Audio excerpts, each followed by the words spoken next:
What's going on, everybody? Welcome to the Backpacking Podcast. Jeremiah Stringer is here with me, the smartest man in Kentucky. And it is our Christmas episode, man. How are you doing? Ho, ho, ho. Merry Christmas. What's up, man? I'm doing great. How are you? Man, I am so excited to do this tonight, but a little bittersweet because this is our last episode of 2020. Yeah, it's the last live streamed episode that we're going to be doing. It's crazy to think about, man. And Ever? No, we're back in January. Oh, yeah. And we have a huge guest for that week, but we're not going to say who it is. We want to surprise some people. Top secret. We're going to surprise some people with that one. This is one of those ones that you just don't ever get to do, and we're going to get to do it. So I'm pretty excited about it. But tonight we got a cool guest too. Oh yeah. Oh yeah. Oh. We got a cool guest. And here's the best part. Here's the best part. So I just got told I'm in the wrong side of the screen. Where's that? Right here. Wrong side of the screen. Oh, wait. We got more comments, too. We got Let the Beard Fest Begin. Doc Watson. Oh, that is a beard, man. Look at that thing. That's awesome, oh, Doc. Oh, my gosh. That looks awesome. And they like the Santa hat. That's nice. I appreciate that. Yeah. This is my Grogu hat. So I have my little hoodie on. Yeah, I don't think you saw the sides. Look at this. No, I didn't. Oh, elf ears. I like it. I like it. We're ready for Christmas, man. Merry Christmas. Ready. Like it is time. And what's great about tonight is we are going to have a beard fest in this place, and we've got one of the all-time great backcountry beards in the history of bearddom that's going to be on the show. Oh, and yeah, he's going to. Oh, you know why that's awesome? Why is that? Because tonight we are sponsored by Outdoor Beards and their new scent, Morning Brew. Jeremiah. We just had Matthew Treese on here like a month ago. Yes. All about this beard company that he has, Outdoor Beards, and he let us have some free beard products, balms, oils, all that kind of stuff. And I've been using it for the last couple months, and it is really nice. Really nice. He actually sent us that stuff like a few months ago, like I'd say a couple months before we even had him on. And I've been using the oil like every morning and the balm every night. And also, it is called Outdoor Beards for a reason. If you haven't listened to that episode, I would go back and listen to it, because we talk about he had everything in mind for people going outdoors. So they have these little tins that have a balm in it for your beard to keep it, from getting split ends or getting brittle and breaking off. And they're perfect size for backpacking. And the oil typically comes in a glass, like little bottle with a dropper. Nope. His is plastic, so it doesn't break inside your backpack. And then I know you like the little comb too. Oh, yeah. The comb's great because one side is really fine. The other side's a little bit wider, so you can really clean out that beard nice. And let's just be honest, it's awesome because he's got these beard balms that are in tins, but you can get these little tiny ones that you can take backpacking with you. It's just enough for about a week-long trip where you've got that balm with you that you can put in every single day, and it doesn't weigh much at all, maybe a couple ounces. And yeah. Let's just be honest, Jeremiah, when you're sleeping in the backcountry in a hammock or in your tent, and you've got if you're wearing a hoodie at night or you're wearing something to keep your face warm, you wake up the next day, that beard looks rough. That thing is aimed all different directions. It is nice to have something you can put in your beard. Yes, I'm excited. I haven't been drinking coffee this entire month, so I'm excited to get my hands on that new scent. Oh, I know, man. I know. I've got my coffee right here. So, Ohio State Buckeyes, by the way. Boo. Go Bucks. I can see our guest right now shaking his head no as I hold that up. So let's get past all this. Thank you again to Outdoor Beards for sponsoring this episode. Right now, I just want to welcome to the show a phenomenal guest, a guy who is doing everything he can to help clean up the outdoors. That's our good friend, Benny, Plug It In Braden. What's going on, man? What's going on, guys? We're so glad you're on the show. So glad you're on the show. You have been in the midst. I got my coffee too. I love it. I love it. It's not Ohio State mug, is it?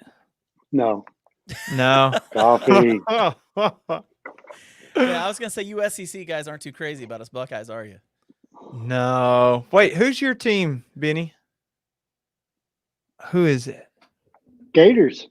Oh, the Gators. Gators, And Florida actually, Gators. Urban Meyer used to be our coach. That's right. Which is another reason why Florida hates Ohio State so much. So Pretty much. pretty much. So Benny, why don't you tell us a little bit about by the way, I want to post this up here. I love my wife because she posted OHIO. Oh, You Rhea, know you why? married well when that happens. Just want to point that out. So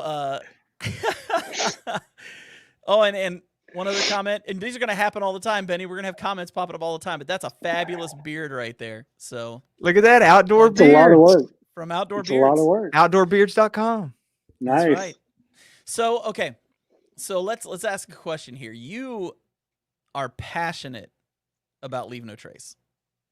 Very much so. Passionate Very about much it. so.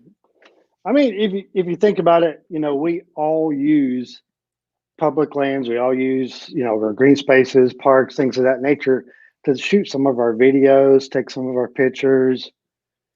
Some Right. of us are making money at it, and I just feel like we need to be giving back. We're using those lands, so we need to be giving back in some way, somehow. And there's an influx of people coming to the outdoors right now. Most of them college age kids, and a lot of them they didn't grow up outdoors. They didn't grow up going to the parks and things like that. Going to the national parks. So when they go, they don't practice Leave No Trace. So I feel like somebody took the time to teach me years ago how to behave outdoors, how to understand my responsibilities once I go out there. I just feel like it's our turn to pass that along. And I don't want there to be any excuse. If you ever come to my social media, whether it's my YouTube channel, whether it's my Instagram or my Facebook, no excuse why you shouldn't know about Leave No Trace when you leave that channel, Oh, I because it's all 100%. over it. It's 100%. all over it. Trying to get you to understand the responsibilities that comes along with geotagging.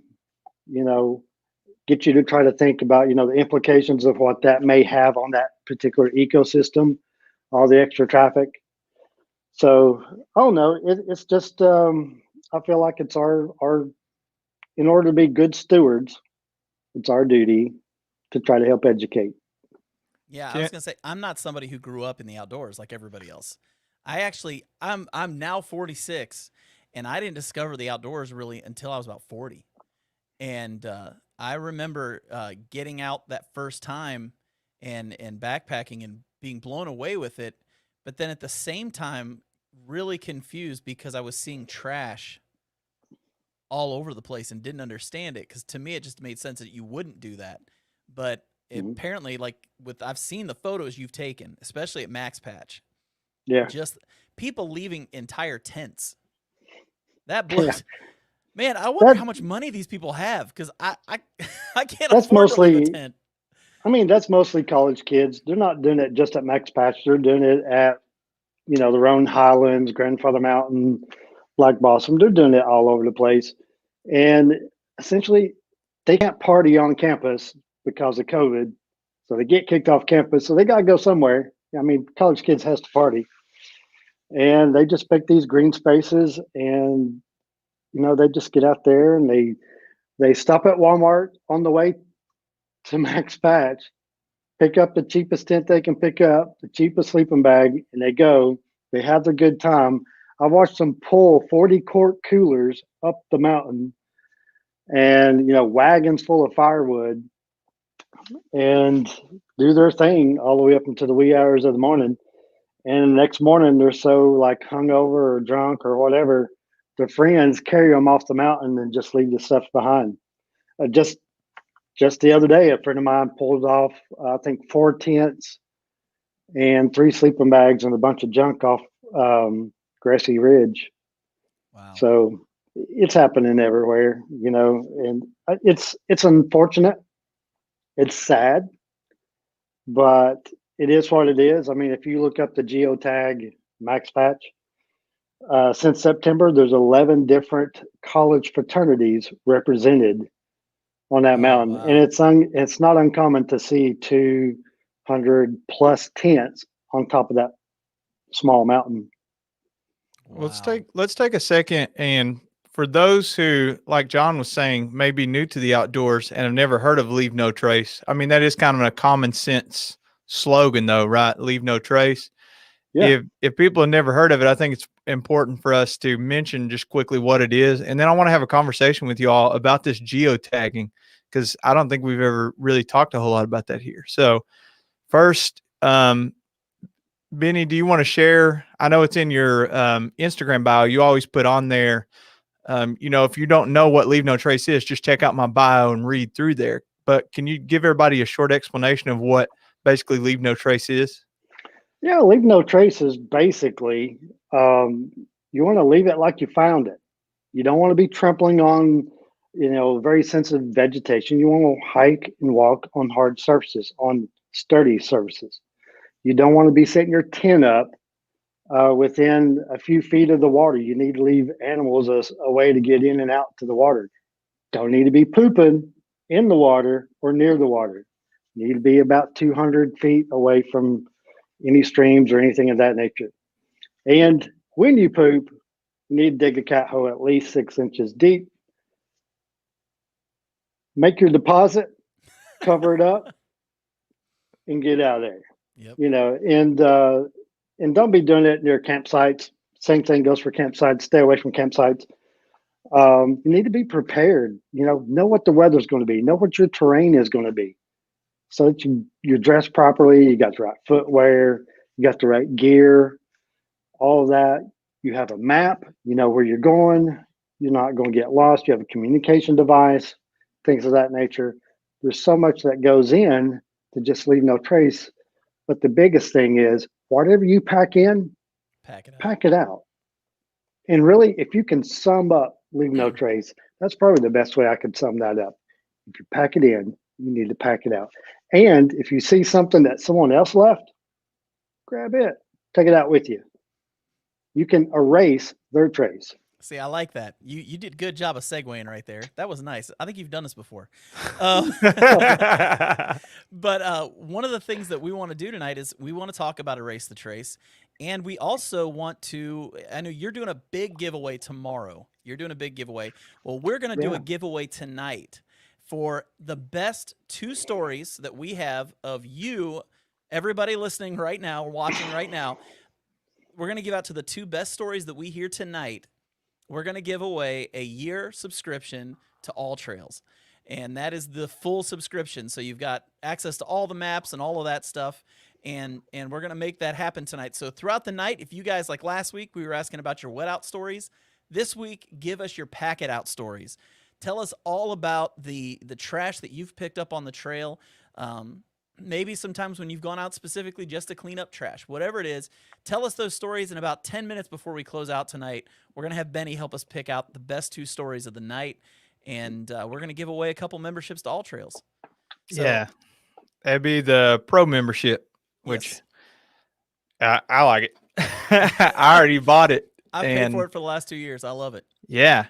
So I want to talk to you guys about this whole geocaching. And the first time that, or geotagging rather, the first time that I heard of geotagging, which is basically like tagging a location, right? So you put it on your social media, you tag where you're at, and then other people can be like, oh, I want to check that out too. So it looks like it's not bad, but it causes some harm, especially heavy foot traffic. So the first time I heard of this was Serial Photog. His name is Adam, but his social media handle is Serial Photog. And he was talking about all these arches and all these waterfalls that he finds while he's on unofficial trails. He does a lot of things at Red River Gorge and just around Kentucky, and runs a Facebook page for, basically Kentucky arches and waterfalls. So he was talking about how he never tags these locations, because what happens is they become super popular. And then, like you said, there's nothing wrong with a fraternity, but it's too much traffic for 11 fraternities to send groups to one specific spot. And then at some point, that spot will probably have to be closed off by whoever's in charge, the Forest Service or whoever, to let that recuperate. Yeah, without question, geotagging is playing a role in overcrowding of not just locations like Max Patch, but also like our national parks, like out west or even in the Smokies. Uh, just everybody's always geotagging of where they're at. Instagram, Facebook, all have this option where you can just click on, the location, and that gives the precise location of where that person's at. And and what makes that so bad is that you're giving everybody a roadmap right to where you're at. But that's not necessarily the bad thing. But the bad thing is that some people aren't educated and prepared for that responsibility. So they just go in thinking, oh, it's no big deal. I can just walk anywhere I want to walk.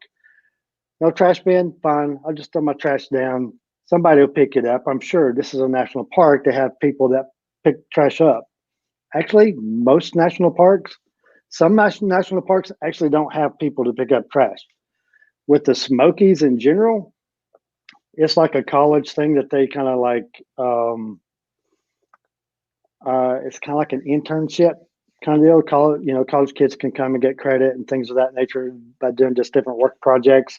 And occasionally, the Smokies will have them pick up trash around the visitor centers and things like that. But usually on the side of the road, I don't know who picks that trash up other than just me. So You actually went on a rant about that yesterday on Instagram. I I did. actually watched that whole thing. I was pretty upset. Yeah, I could I don't tell. expect to get a Christmas card from the Smokies National Park anytime soon. But I just got upset because some of the trash I was finding was years old. Like the plastic bottles were starting to break down, Yeah. and some of the paint or the labeling on some of the bottles were faded, and some of the bottles were kind of like older bottles. Like doesn't get sold anymore. That how companies will change their logos and different things like that. Some of it was the old logo stuff, and it just made me upset. We weren't just picking trash up just along the side of the road. I was going over the embankment and getting stuff that people were chucking out the window. And to me, that ends up in the watershed, so that counts too. That's litter, that's trash. It needs to be gotten out as well.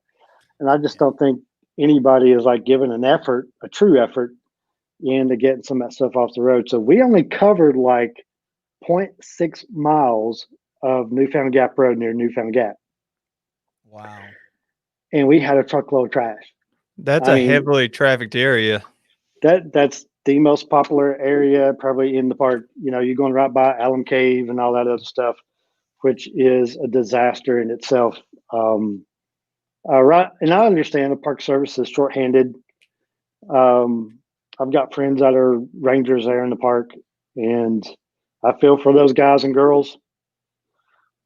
They're having it rough right now. They can't do a whole lot of stuff, because they're shorthanded. So they're not, doing the things that they typically would do. So they're not really writing citations and things of that nature because that takes up too much time and they've got to be so many different places. I had one person seen someone park over the white line, good part of the vehicles over the white line on Newfound Gap Road on US 441. And that person, that vehicle was like stopping traffic, and someone just parked it, got out, and got on the trail. They didn't care. Um, it's those things like that aggravate me. That our rangers' hands are being tied. They can't do what they need to do.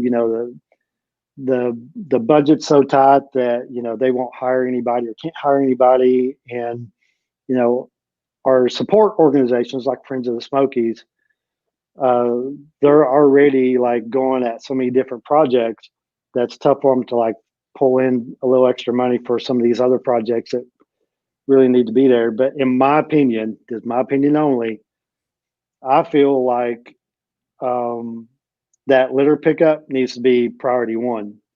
Where people are, trash is as well. Yes. And if Yeah. you're the most popular, if you're the most visited national park in the United States, you're getting 12.5 million people a year that's coming in. That's 12.5 million worth of trash that's being dumped inside the national park itself. Well, I'm So, I glad. mean, I can show you all the graffiti that's written all over the walls, like the big wall there at Yeah. Newfound Gap that Roosevelt stood on top of and gave the historical speech. It's got graffiti on it. Whenever I was cleaning up stuff, when I was picking up trash at one of the pull offs, really beautiful, epic view. You look at the wall, it's graffiti. You look over the wall, you got trash. And then I stepped in some human waste while I was Oh, cleaning up. Yeah, that really set me over the edge, probably. But yeah. uh, but yeah, that wasn't really nice. But anyways, I guess bringing awareness is really what I just was my focus on that, and I dare to say that the Park Service is doing as much harm to the Smokies as the guests that are throwing down the trash. Yeah, you Because mentioned that. You mentioned that yesterday. ignoring the problem and allowing it to continue, you become part of the problem. Mm. Oh, I think it is. I think one of the things you said that's super important is their budget is so tight. Here's what I don't want this episode to be. I don't want it to look like I'm some virtue signaler who has never done any of this stuff, because I think it's important to point out, like, where I don't know about you guys, but where I started, I kind of grew up around the woods, in the woods, hunting, fishing, that kind of stuff. And then I started this backpacking, and and this is something that I had to check myself on, is doing the geotagging. All kinds of stuff that I put on Instagram and Facebook has been tagged as the location of where it is. Now, if it's something like something I don't want people to know how to get to or something like that, stuff that's been taken off maps because it's dangerous or whatever, then I don't tag it. But if it's at a spot that is like very well known, like Indian Staircase, or like a place you can just drive to, like at Red River Gorge, I've definitely tagged those. And that's something that I need to evaluate about myself. But my very Mhm. first trip backpacking, I got to the shelters in the Smokies. It was on the AT in the Smokies. And I remember after hiking 10 miles with this like 65-pound pack on and never backpacking before, I was like, oh my gosh, I don't know how I'm going to carry this the next several days. Like, I could just leave this full can of bug spray at this shelter. I could just leave these, whatever, maybe you brought cans of ravioli instead of something dehydrated.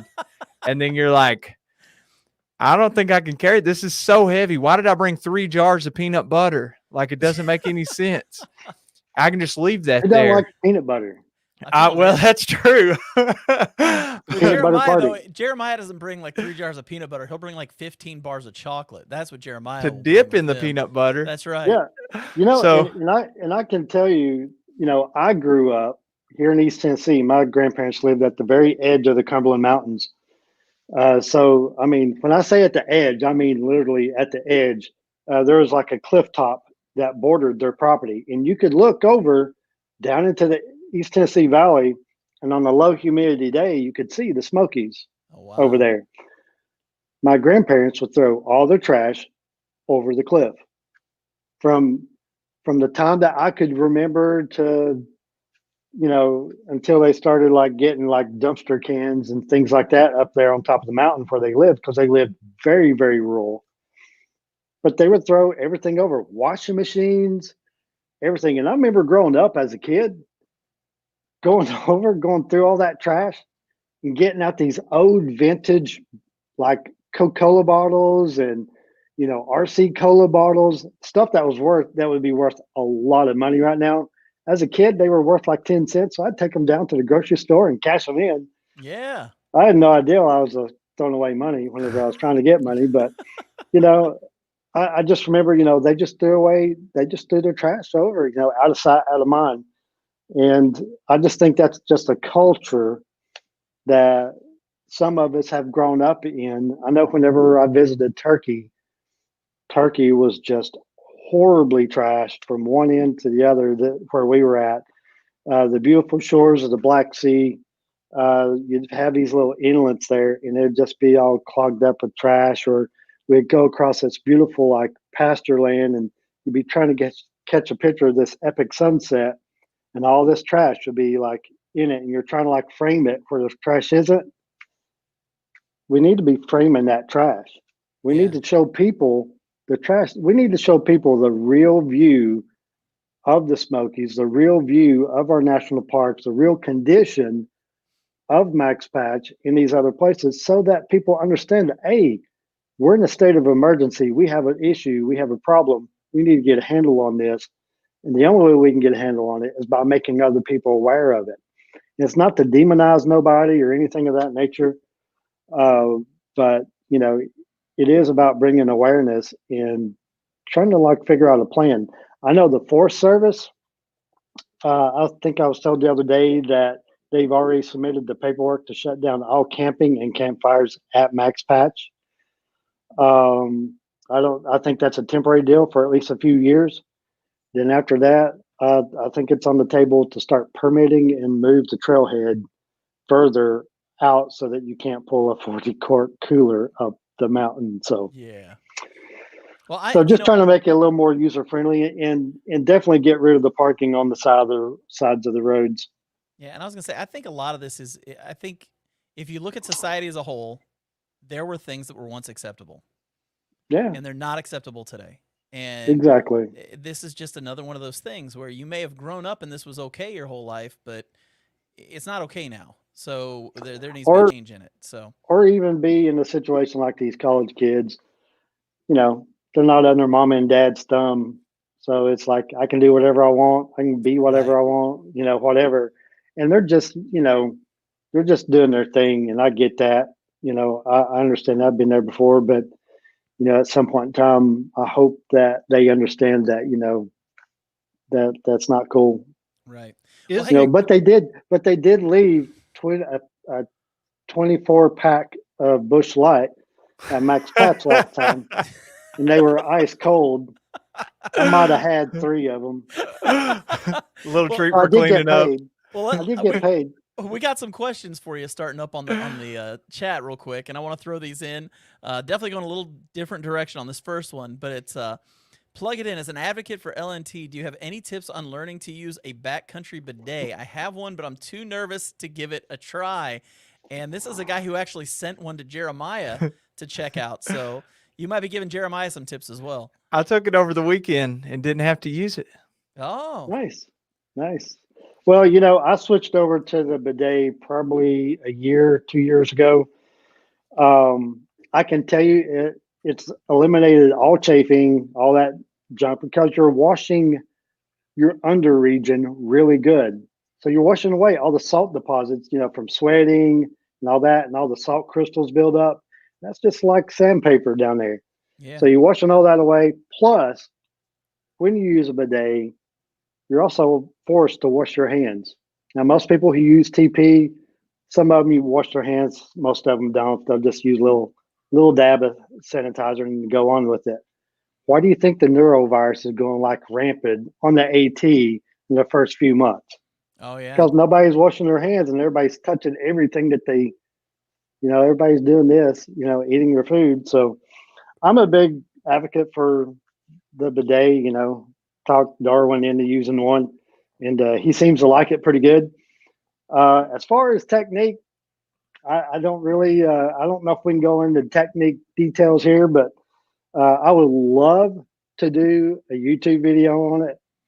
That can we not have any like visual like representation? it would be good. It would be good. And actually, I've been kind of working on it a little bit. I already know what I want to do, but part of me, you have this scene of someone like you're walking. It's like, oh, I need to use the bathroom. So then you pull up your bidet and you walk over. You show yourself digging in the cat hole and you stand over. Then the camera view is like waist up to here. You see your hands do this like you're putting your pants down, and then you drop out of sight. Then the next thing you see is like your close up of your face, and you're just kind of squeeze. And then one of those soft serve machines, into a bowl. Don't use the Oh my strawberry ice gosh. cream. That would be really rough. Oh. Yeah, you gotta get the kind with the nuts and stuff.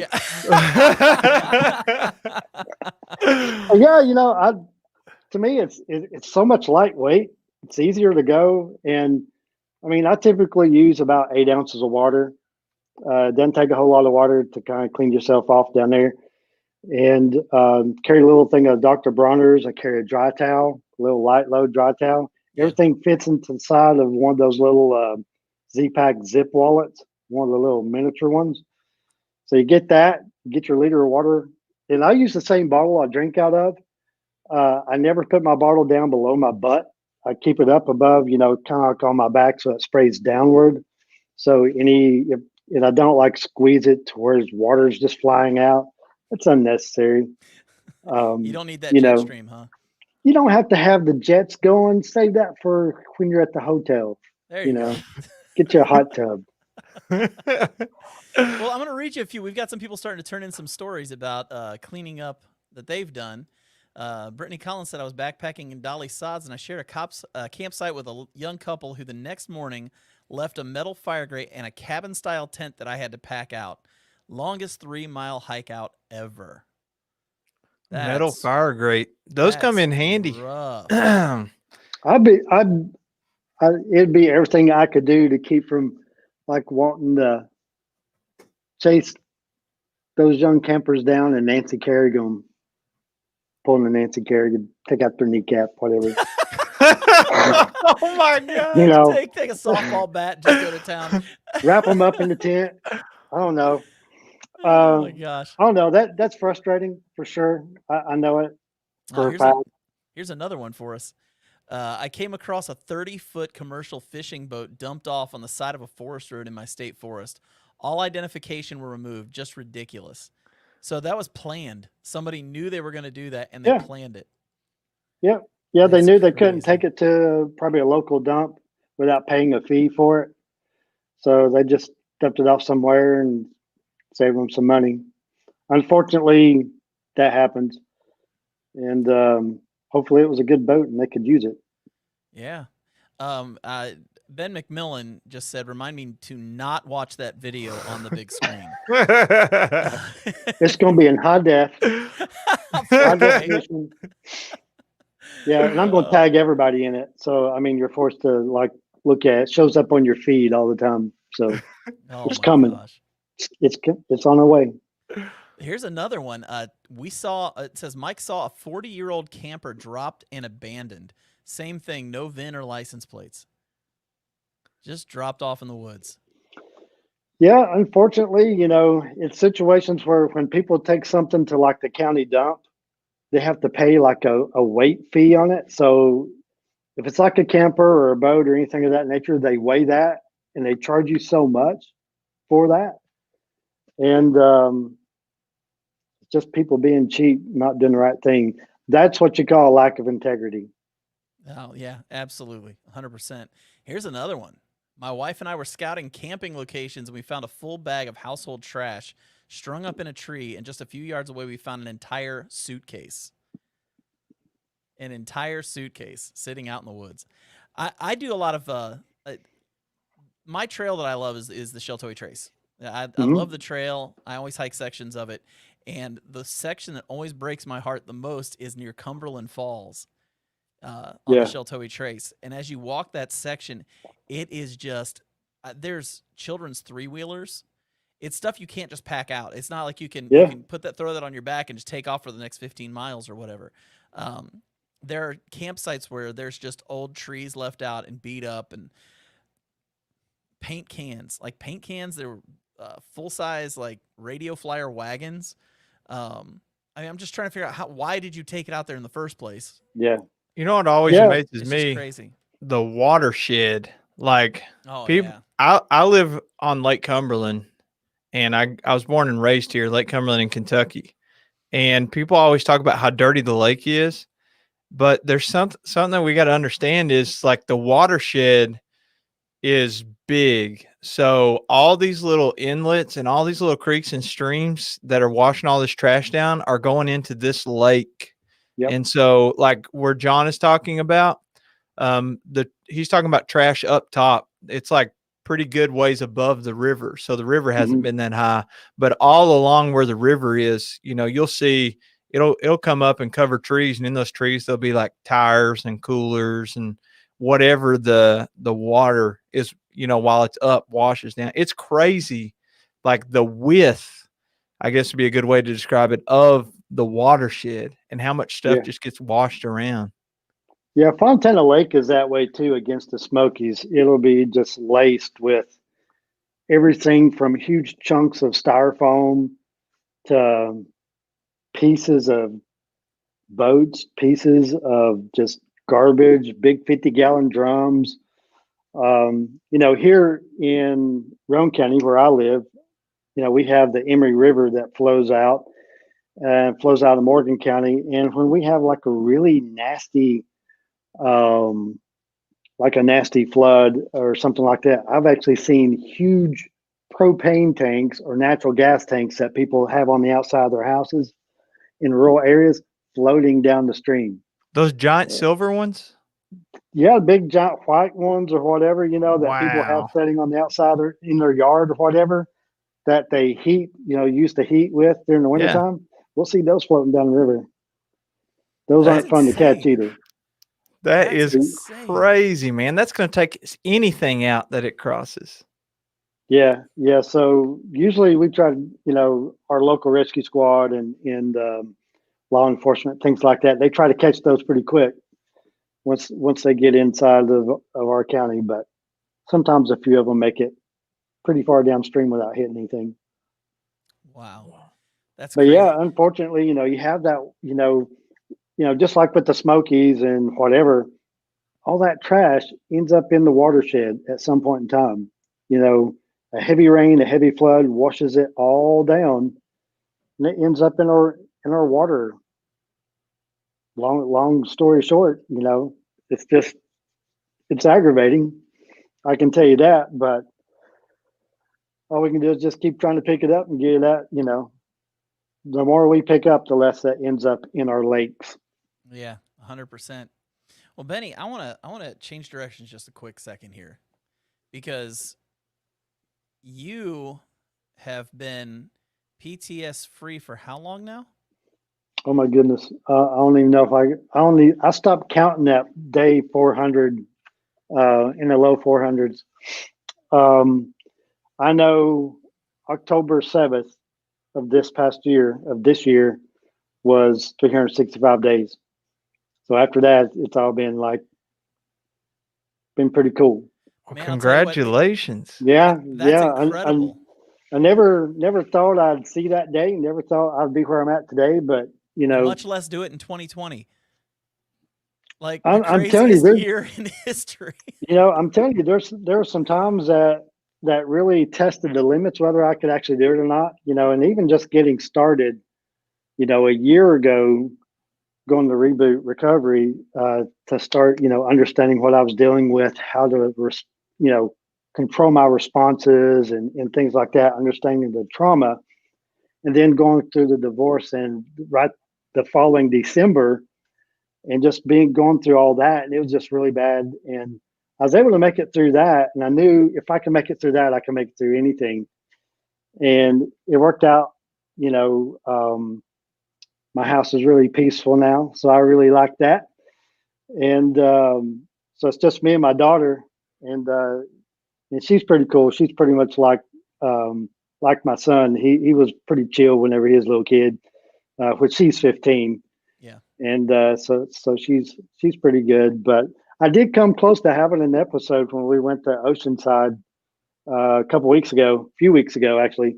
We went out there to visit my son. He's in the Marine Corps out there, and we went into Walmart, and of course everything's like crazy. It was like a normal day there was like Black Friday here. And she went in there because she was wanting to make like this huge meal for my son. And where was this Uh, at? Oceanside, California. California? Okay. Yeah, actually, a really pretty place. But we went into Walmart and she just froze. Like, I'm like, okay, you know what you need? Let's go find it. She's like, I don't know where nothing's at. And she just couldn't move. Oh no. And we sat there, and it was getting more and more and more people. And finally, I was like, I could feel it. I could feel it building up. Just her understanding, her locking down and just being like frozen, and not really being able to move, kind of deal. Kind of like anxiety or whatever. Really like put my senses on hyper awareness, and then I'm on the edge of like going into an episode. So fortunately, she decided to move, and we got to move, and everything kind of died down internally. But I was getting pretty close to the fight or flight stage, and but yeah, that was the only time I've really come like super close in the past year or so of going into an episode. My actual last episode was October 8th in 2019. Wow. So yeah, that was Congratulations, man. That's incredible. That's yeah, absolutely yeah, incredible. And yeah. That's nothing but God, man. That He's got all that. He gets all the credit for that one. It's not me. that's incredible. Yeah, Chris Rhodes just said, "What's up, guys? Just stumbled onto the chat. You're one fine man, Benny. Thanks for all your hard work, brother." Yeah, So, no Chris Well, good guy. yeah. And for those of you who are just now getting on here, we are giving away 2 pro memberships to All Trails at the end of the episode for the best 2 stories of going out into the woods and helping clean up and getting our public lands looking nice. And we got another story just popped up. Tyler Campbell Outdoors says we came across an old buried in the mud Jeep Cherokee just north of Mariba on the Sheltowee. Tags removed, didn't look like anyone was coming back for it. A Jeep Cherokee. Wow. Jeep Cherokee, isn't that, I don't mean to trigger anybody, but isn't that the least Jeep worthy Jeep to take out mudding? Or is that I mean, I've seen them with the doors, the doors off, and it's got a lift kit, and it's got some big old mud tires and new suspension. But Yeah, Jeep, I've owned 2 of them. They're pretty good. They're good on gas. I never took mine off road though. people Mine, do. yeah, yeah. A lot of people do. I don't know why, but um, they're good for like road stuff, but they're not too good on off road stuff. You got to do a lot of stuff to it in order to get it ready for that. Yeah. Here's another story, guys. This is a good one. It says I was hiking and stopped where 2 other guys were. We joked around all night. They left before me and left a bunch of trash. I picked it all up. This is the best part. I hiked extra long to catch up to them. When I found them, I took my pack off and dumped the trash on them. Gave them a long talk about leave no trace. The next morning, they made me breakfast and thanked me. Wow. That was That's a a roller contender, coaster. boys. That's a Hey, contender right there. I'll tell you right now.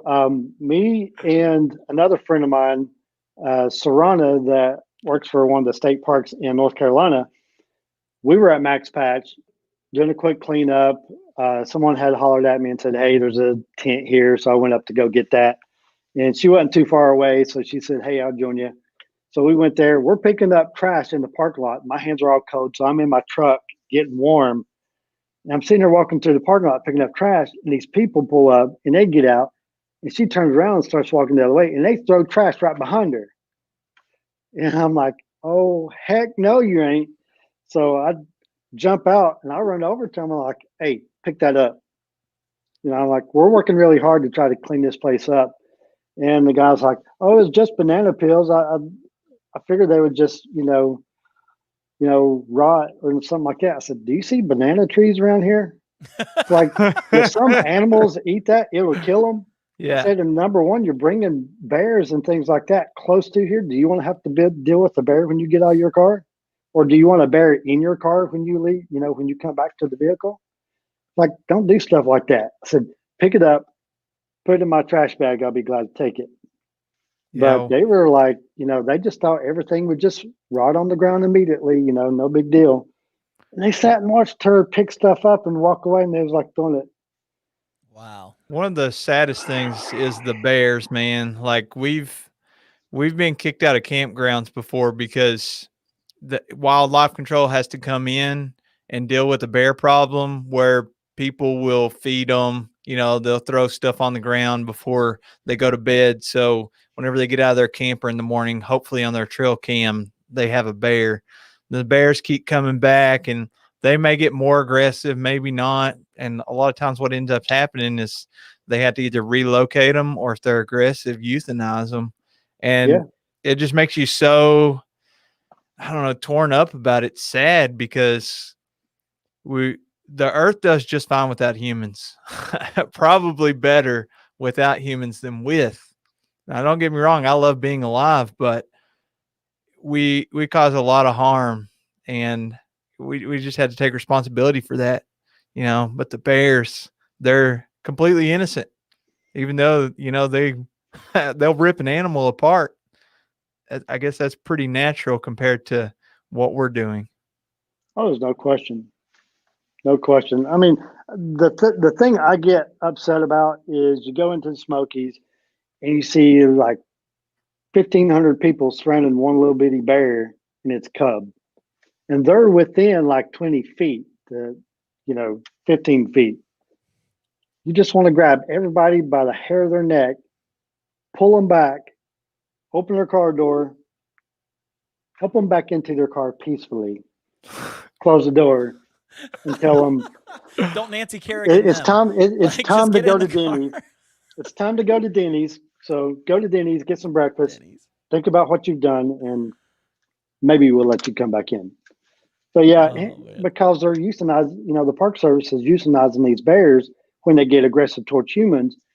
That's because the people are making them get aggressive, and that's the frustrating part. That I wish, we were able to have our rangers in those locations to start citing these people. Write them citations for doing stupid stuff. And I mean, you see videos of it all the time online of people getting too close to the bears and stuff like that here, and they think it's funny. I'll tell you, So I stayed in the Smokies one time in a cabin, and while we were out there, we had a box where we put all of our trash that was supposed to be bear proof. Supposed to be bear proof, and we had made baked beans or something, and we threw what was left over in the trash can and shut the lid on it, locked it all up. Everything was good. I was sleeping in the front room, and I heard a huge banging noise early in the morning. I wake up, I look out the front window, and that thing is turned over, and the bear has gone in underneath this giant, probably 400 or 500-pound wooden container, and he has taken a trash can that barely fits into the area and turned it sideways and pulled out that bag of beans and ran up the hill with it. And people want to play around with those. They're so strong. They are so strong. I remember watching that and then going and looking at the trash can afterwards and seeing these huge punched holes in it from the paws of this bear. And people want to get that close and take pictures. And I just kind of want to grab people and look at them and go, you're an idiot. and you see people, I mean, you see them in vehicles all the time. I mean, they'll shred. They will absolutely gut, field dress a car in a heartbeat. You leave some Skittles or M&Ms underneath your seat, that bear's going to find it. And, you stop them by McDonald's on the way to the Smokies, so you have all those food smells. And you walk away from your vehicle, you get to your rental cabin, and you go inside, and a bear's in your car the next second. And there used to be one that used to hang out downtown Gatlinburg around Smoky Mountain Brewery. You just see him just kind of walking around, doing his laps. He actually lived over next to some apartments, some condos. It's kind of funny watching tourists. They'd be walking to go into the restaurant. Next thing you know, bam, there's the big bear, right in front of them. They're not expecting that. And, I get a lot of people saying, oh, where can we go see bears in the Smokies? Go to Gatlinburg. They're everywhere. Yep. Yeah, just go in the city. They're everywhere. Yeah, because that's where the food is. I was going to say, I hiked up the Little River Trail there near Gatlinburg. And we were going up to campsite 30, which is on the far end of the site, or the far end of the trail. And we were camping out there. But on the way, we had so many people walk by and go, there's a bear up here. You should hurry so you can see it. And I'm thinking to myself, I don't want to be anywhere near that bear. Like, what is wrong with you people? Like, it's not a zoo. Yeah, the other day on my way out of the Smokies, I got kind of stuck in a bear jam. People see bears on the side of the road, so they just lock them up. They don't care if they're parked in the middle of the road or not. They're just focused on the bear. So I'm like being like the ugly local, and I'm blowing my horn and everything, telling them to go because they're blocking traffic. But I mean, a lot of these bears are just being harassed by people, and they'll get out of their vehicles. They'll stop in the middle of the road, get out of their vehicles to go look at the bear, and leave their vehicle right in the road, so traffic can't do anything.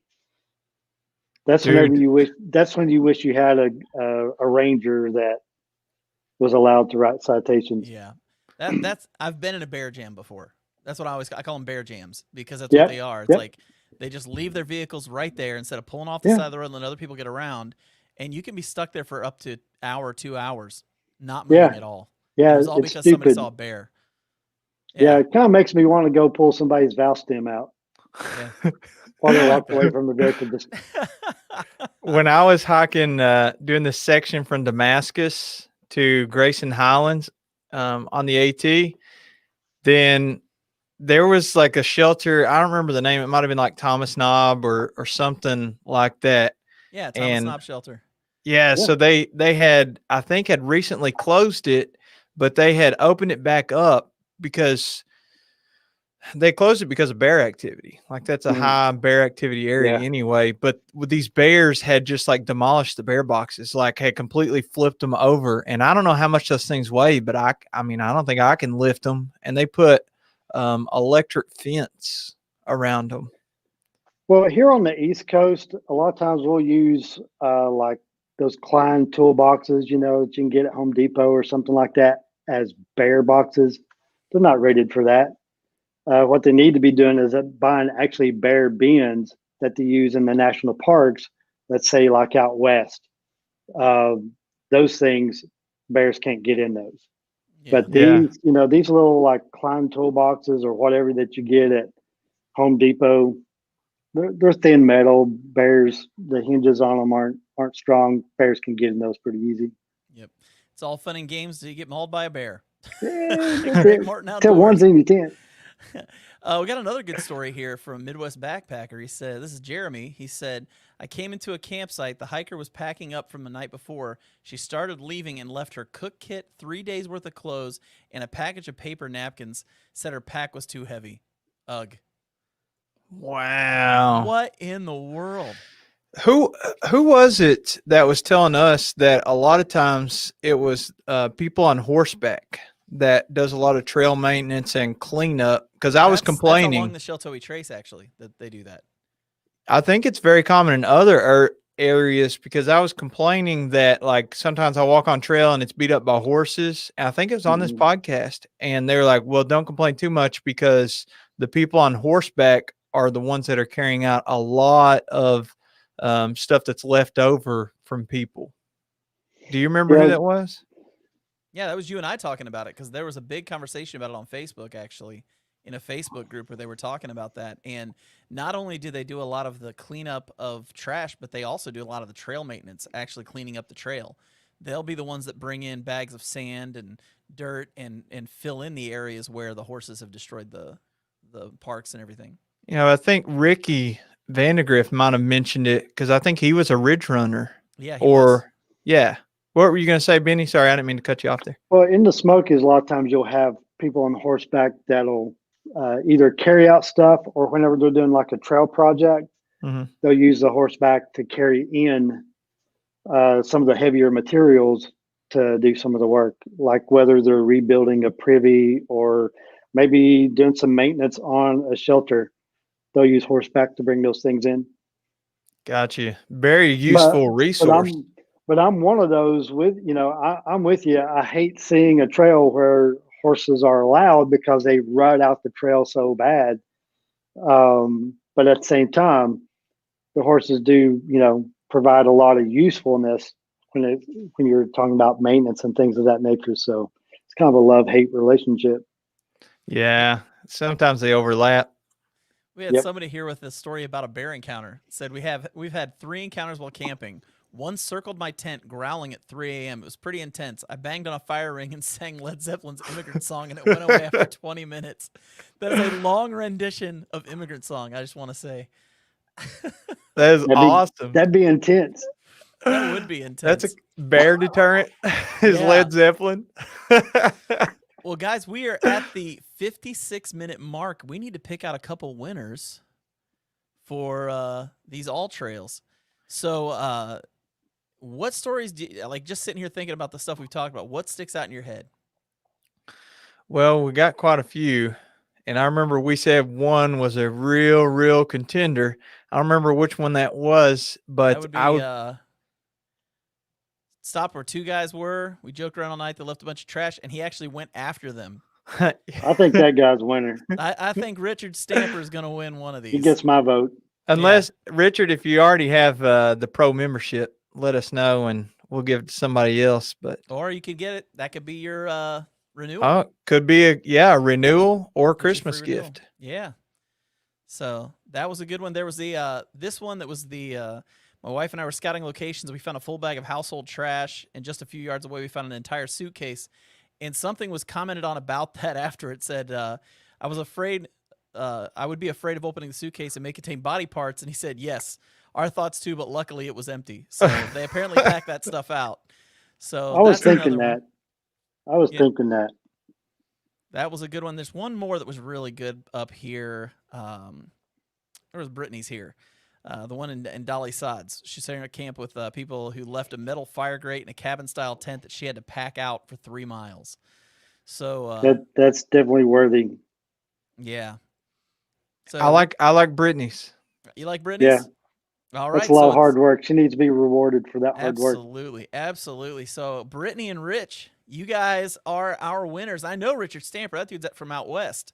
So good looking out, guys. Good looking out. Yeah, Enjoy. Shoot us an email to backpackingpodcast@gmail.com. And Jeremiah will take care of you. He's We'll the get guy- you hooked up. He's the smartest man in Kentucky, so he can make sure that you get everything you need It's all alleged. from this. Well, Benny, it has been awesome having you on the show, man. Yeah. And we will all be excited finding out who wins the hashtag Erase the Trace challenge tomorrow. Yeah. You've really put in a lot of work on that, and I'm excited to see the results. Yeah, Real we'll be excited to see doing 3 drawings, one at 9 a.m., one at noon, and then one at 3 p.m. And you're not going to win just one item. You're going to win like a bunch of items. So all this stuff will be coming directly from, the corporate partners. So it's going to be like Christmas at Christmas. And so people like Ultra is going to be sending, you can win a pair of Ultras, a brand new Sub Nero Z-Pax backpack, Wow. app gear, hoodie, Enlightened equipment, Revelation quilt, just so much more stuff. I mean, it's going to be like pretty dang cool.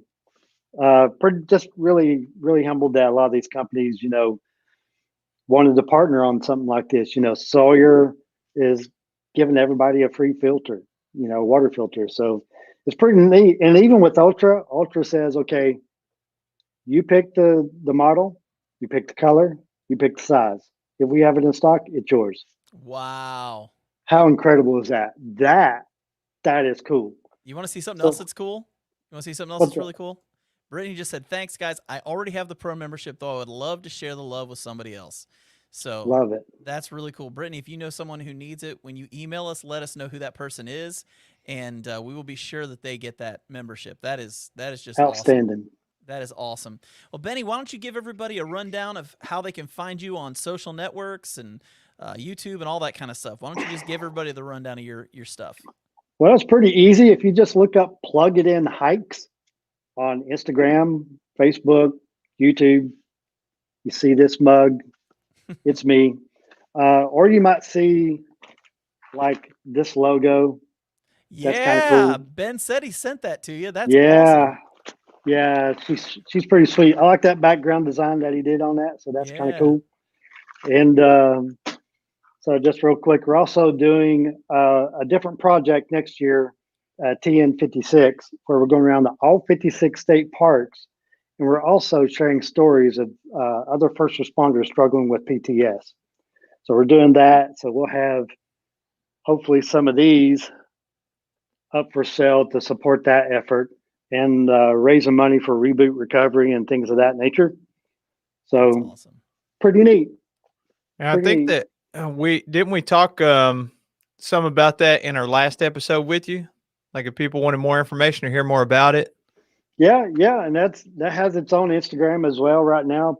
Look up Project TN56, and you can go and follow that and follow all the stuff that actually starts at the very first of the year.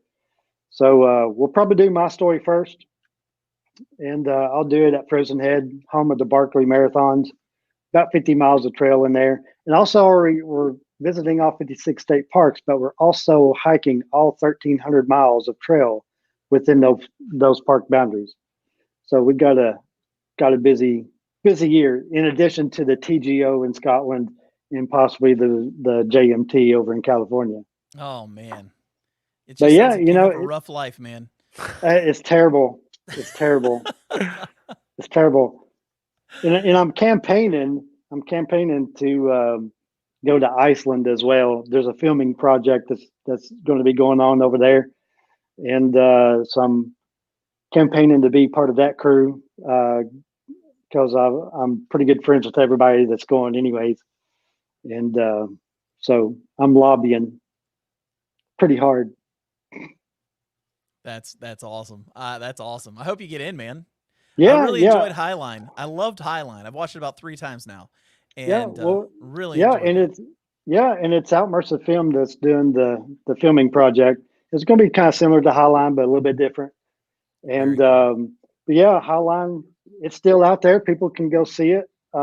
It's on Amazon Prime. You can do Google Play. You can do iTunes. Just look up Highline. You see the poster right there. That's Yeah, the visual movie poster.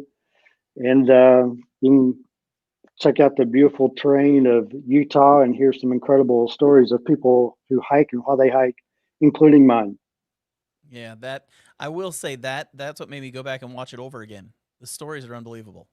Yeah, they Absolutely really unbelievable. are. They really are. And even some of the stories I didn't even know about some of the guys, and I've been friends with them forever. So it just shows you how deep and how detailed some of those stories were gotten.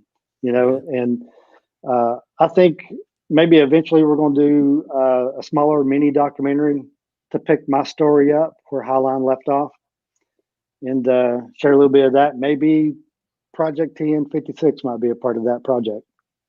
That's awesome. That's awesome. Yeah. Well, Benny, thank you so much for being on tonight, man. Yes, sir. It It's it always has fun been to hang awesome. out with you guys. Oh yeah, dude. Always. Always. We're Yeah, gonna have you on we need again. to I mean, figure out how to do this without like all this computer stuff. Like actually get together. I'm 1 hour from the Kentucky border.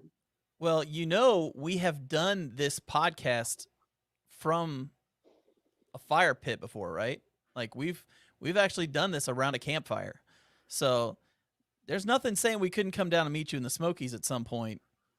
Just Or saying. we could do Big South Fork. That's like neutral territory. We It's on could the do state that. border.